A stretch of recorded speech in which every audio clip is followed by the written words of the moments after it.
Hello guys and gals, it's Reverie here. Today I am doing an analysis video on a creepypasta classic that has stuck with me for years, and that is Persuaded.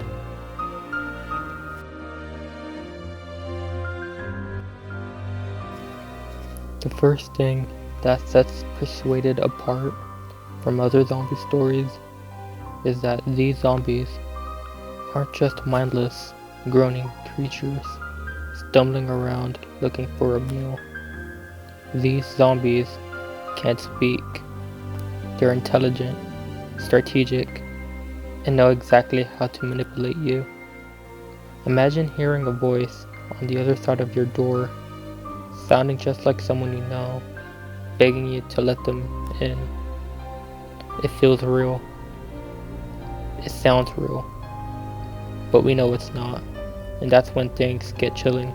It's not just about survival, it's about your own mind being played with. The zombies use your emotions, your memories, your guilt to break you down. This is not your typical horror, and that's why it's genuinely terrifying. These creatures don't just chase you, they make you question your own reality.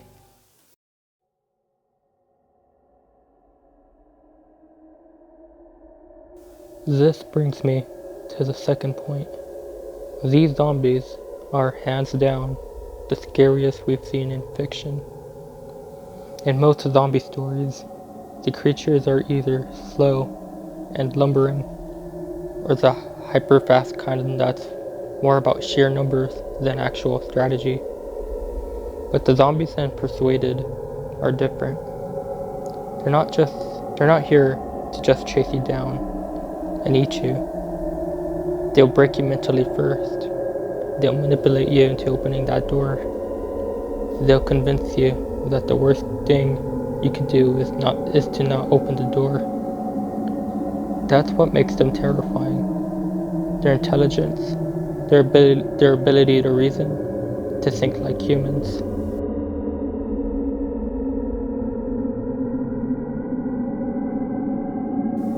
Now, let's focus on the protagonist. His slow descent into madness is one of the most compelling parts of the story. You can feel the tension building in his apartment. At first, he doesn't open the door, but the voices, the desperate pleading voices, draw him in. It's a psychological war. You can see the insanity creeping in, the sheer terror of being trapped with only his thoughts. And eventually, when he finally makes the decision to open the door, it's not just a physical action, it's the final step in his breakdown. It's a tragic moment because you realize he's lost all hope. The horror of the situation isn't just that zombies are outside, it's that he's accepted his fate. He chooses death. He chooses madness. What makes this story really stand out, though, is the concept of smart zombies. This isn't about brainless monsters stumbling around. These are intelligent creatures who can communicate, who can strategize, and who know exactly how to break down their victims. They don't just attack you with brute force, they manipulate your emotions, using familiarity to lure you in. It's horrifying to think about how effective the strategy would be in real life. Imagine if your loved ones started knocking on the door, pleading for you to let them in. Would you be able to resist?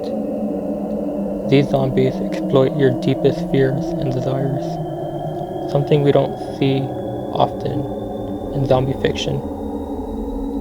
And it's the core of Persuaded's horror.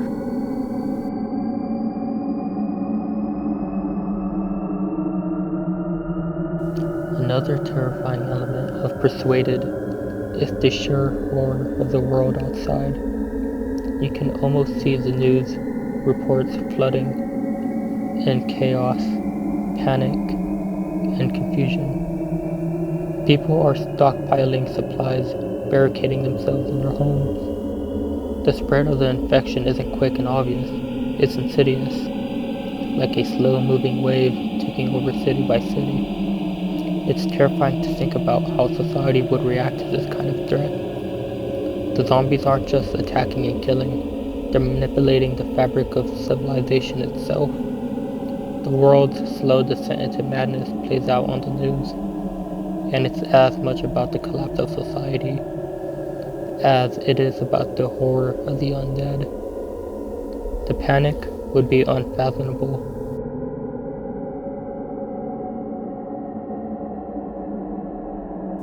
Imagine what it would be like as people realize the scale of the threat, the panic, the rush to secure their homes, the frantic stockpiling of supplies.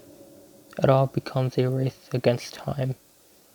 People who had never considered the possibility of a disaster would suddenly be forced to reckon with the reality of it. But it wouldn't be fast or clear cut. The zombies wouldn't just wipe people out overnight. They outsmart humanity, and that's where the horror lies. It's not just the physical threat, but the breakdown of society itself. It's the knowledge that you can't prepare for an enemy like this. When the undead can talk and manipulate, no one is truly safe.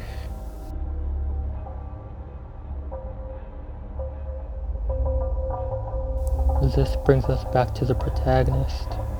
His mental deterioration is a key part of the horror in Persuaded.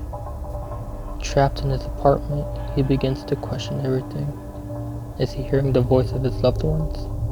Or is it just the undead using their intelligence to toy with him? The isolation, the growing paranoia, the claustrophobic atmosphere of his apartment, it all builds to the inevitable breakdown. And when he finally opens the door, it's not just a jump scare or a sudden twist. It's the culmination of everything that's been building up. The pressure of isolation, the manipulation by the undead, and the slow unraveling of his mind. It's a tragic moment, and it's one that leaves you questioning your own sanity.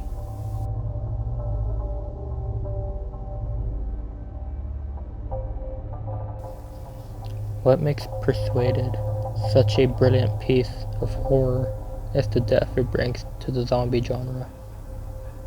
We have seen zombies before, but they've always been predictable.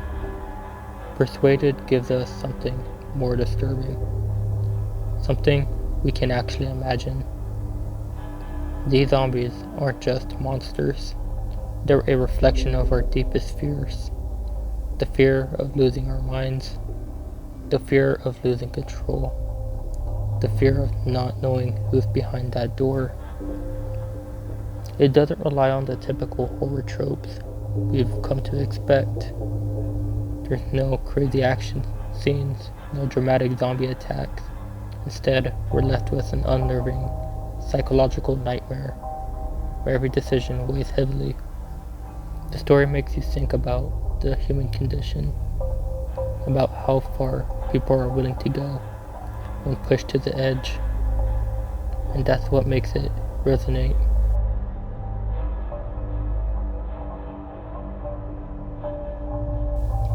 Persuaded stands out because it taps into a very real fear, that of the unknown. In the end, we're left with nothing but silence.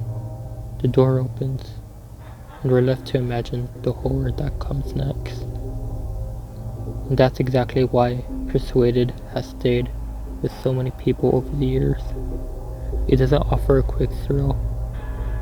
It offers something far deeper, something that will stick with you long after you've turned off the lights.